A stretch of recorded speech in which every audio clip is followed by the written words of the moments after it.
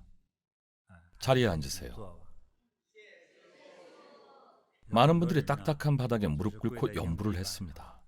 마음속에 자비와 장엄함, 위대함, 선량함이 생겨났으리라 믿습니다. 가족을 위해 기도했습니다. 남편을 위해, 자녀를 위해, 부모님을 위해 기도했습니다. 원대한 바람이 있기에 고통도 참을 수 있었습니다. 방석에 앉으라고 해도 아닙니다. 그냥 하겠습니다. 라고 하신 분도 있습니다. 이는 자비의 바람입니다. 자비의 마음이 있으면 인간의 힘과 잠재력은 무한해집니다. 병은 대부분 유전에서 기인합니다. 그러니 부모님과 조상님께 감사하십시오. 유전으로 이렇게 많은 병에 걸렸는데 감사라고요? 예, 중생은 모두 병들어 있습니다. DNA의 고리를 타고 수십만 대에 걸쳐 내려왔습니다. 인류의 기원에서부터 천천히 지금의 우리에게까지 왔습니다. 인류는 적어도 수십만 년, 80만 년 이상 존재했다고 합니다. DNA의 고리가 이렇습니다. 부모가 우리를 낳은 것은 어떤 모습이고 어떤 사람일지 전혀 모르는 상태에서 아무것도 정해진 것이 없는 상황에서 나왔습니다. 낳는 것이 힘들다고는 하나 기르는 것은 더 어렵습니다. 자녀를 길러보신 분, 부모 되신 분들은 잘 아실 겁니다. 아이를 낳는 과정이 힘들고 고통스럽지만 자식을 키우는 것은 진정 쓸모있는 사람으로 기르는 것은 하늘의 별을 따는 것보다도 어렵습니다. 사람이 타고나는 자질, 선천적인 자질은 무엇일까요? 예를 들면 몸의 건강, 기본적인 지적 능력, 장애가 없는 완벽한 신체. 이 모든 것은 불확실합니다. 보기에는 건강하고 머리도 좋지만 나쁜 짓만 하기도 합니다. 마약, 음주, 싸움 다 합니다. 옳은 일에는 전혀 흥미를 느끼지 못합니다. 이것이 인류의 폐단이고 이를 업보라고 합니다. 어떤 아이들은 그래도 사랑으로 가르치고 잡아주면 말을 듣습니다. 그런데 어떤 이들은 60살이 먹어도 삐뚤어져 있습니다. 50살이 넘으면 다 좋은 사람일 거라고 생각하지 마십시오. 늙은 건달, 늙은 악재, 늙은 도박꾼 다 있습니다. 나이가 들수록 도덕성을 갖추지 못한 사람은 풍부한 경험을 바탕으로 점점 더 나빠집니다. 늙은 사기꾼이 젊은 사기꾼보다 더 잘 속입니다. 늙은 도둑의 소매치기 실력은 젊은 도둑보다 훨씬 뛰어납니다. 절대 안 걸립니다. 마술 같습니다. 도둑이 악수하고 어깨 한번 툭 치고 지나갔는데 지갑과 시계가 싹 다 없어졌습니다. 엄청난 기술입니다. 마술 같다는 말이 정말입니다. 이미 마음만 먹으면 뭐든 훔칠 수 있는 경지에 이른 것입니다. 나이가 든다고 좋은 사람이 되는 것은 아닙니다. 중요한 것은 착한 지식을 배워 좋은 사람이 될 수 있는 인연이 있느냐는 것입니다. 부모된 사람으로서 자식을 올바른 길로 이끌어 잘 키운다는 것은 실로 어려운 일입니다. 이 자리에 계신 부모님들도 다들 자식 걱정을 하고 있을 겁니다. 그렇죠. 45살 전에는 결혼과 사랑 등의 문제로 힘들다가 45살 이후부터는 아이들 문제로 걱정입니다. 아이는 13살이 되기 전에는 그래도 말을 잘 듣습니다. 아직 엄마를 떠날 수 없으니 반항도 안 합니다. 하지만 13살이 넘으면 반항을 시작합니다. 점점 더 못돼집니다. 점점 더 가르침이 먹히질 않습니다. 이런 고민이 있으신 분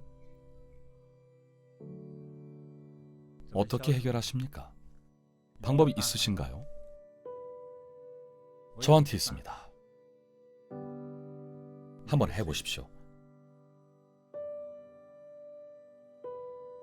여러분의 부모님에게 효도하십시오. 이만큼 키워주시고 자식도 이제 다 컸는데 부모님에게 효도한 적 있습니까? 존중해드린 적 있습니까? 사랑한 적 있습니까? 생각해 보십시오. 대답만 잘하지 마십시오. 대답이 실천은 아닙니다.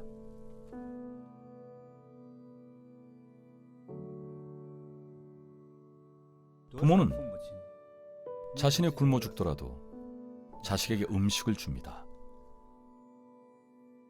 여러분을 키우면서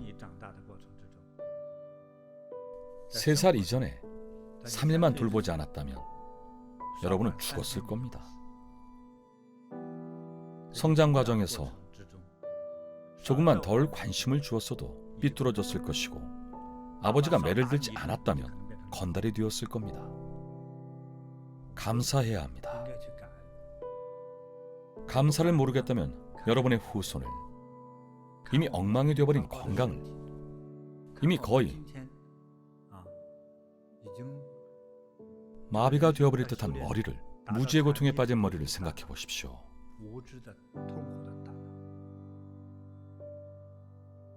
조상부터 잘 모셔야 합니다. 누가 여러분의 조상인가요? 부모입니다. 할아버지는 본 적이 있어도 증조부는 기억이 없을 겁니다. 부모가 우리에게 생명을 주었으니 감사해야 합니다. 감사함은 위에서 아래로 흐릅니다. 여러분이 부모에게 감사하면 여러분의 자녀도 여러분에게 감사하고 존중할 것입니다. 요즘 젊은 사람들을 보십시오. 설에 부모에게 인사라도 가면 다행입니다. 효를 아는 사람이 없습니다. 효는 아주 촌스러운 일이 됐습니다. 세련되고 잘 나가는 사람들은 부모, 형제와 처자식도 없어야 하는 듯합니다. 사회가 이렇게 변했습니다. 건강하고 일이 잘 풀리기 바란다면 가정부터 바로 세우십시오. 행복한 가정이 있어야 자녀도 잘 키울 수 있고 자녀에게 아름다운 미래를 줄 수도 있습니다. 이 모든 것은 효도에서 시작됩니다. 큰 자비와 큰 능력을 갖추고 싶으면 보시를 하고 자신과 자녀의 운명을 바꾸고자 한다면 부모에게 효도하십시오. 이 대목에서 다 같이 합장합시다. 부모님께 진심을 전합시다.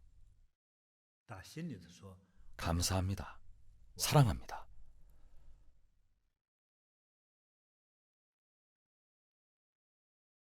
부모님이 계시든 안 계시든 사랑해야 합니다. 부모님이 살아계신 분들은 소중함을 알아야 합니다. 가난하고 힘도 없다고 창피하고 무시한 적은 없나요? 그분들이 여러분을 키웠습니다. 88세 아직 살아계신다면 장수 DNA를 갖고 있는 것이니 절대 빨리 죽으라고 하지 마십시오. 부모님이 명보다 1년 일찍 돌아가시면 여러분은 10년 일찍 갑니다. 자비, 공경, 감사의 마음은 어디에 뒀습니까? 부모님이 지금껏 키워주셨는데 은혜에 감사한 적 있나요? 당연하다고요? 당연히 나한테 잘해줘야지. 친구가 조금만 잘해줘도 평생 잊지 못하면서 부모는 늘 잘해주는데도 당연하다고 생각합니다. 배은망덕한 사람입니다. 이런 사람과는 사귀면 안 됩니다. 왜 이리 많은 재앙이 닥칠까요? 착한 사람이 아니라 그렇습니다. 그러니 자비는 말할 것도 없습니다. 이렇게 우리는 업과 재앙을 쌓아가는 것입니다. 양복 입고 남 앞에 서서 나는 우아하고 교양 있는 사람이다 라고 생각하시나요? 마음속은요, 차가운 얼음과 같고 철판과 같습니다. 자녀가 잘 되기를 바란다면 본인부터 좋은 자녀가 되어 감사하고 보온하는 법을 배워야 합니다. 여러분 모두 이 수업을 듣고 집에 가면 부모님이 멀리 사시는 분들은 빨리 전화해서 안부를 여쭤보십시오. 사랑과 존경의 마음을 전하십시오. 꼭 돈을 드려야 하는 건 아닙니다. 그래, 10만 원 드리지 뭐. 이런 건 거짓일 수 있습니다. 돈도 좋습니다만 마음으로부터 우러나는 감사와 존경은 거짓으로 모방할 수가 없습니다. 새해가 돼 다들 부모님께 선물한다는데 나도 흉내는 내야지 라고 하는 것은 필요 없습니다. 진심으로 부모님을 대하고 공경과 사랑을 표현하십시오. 진실한 표현이면 충분합니다.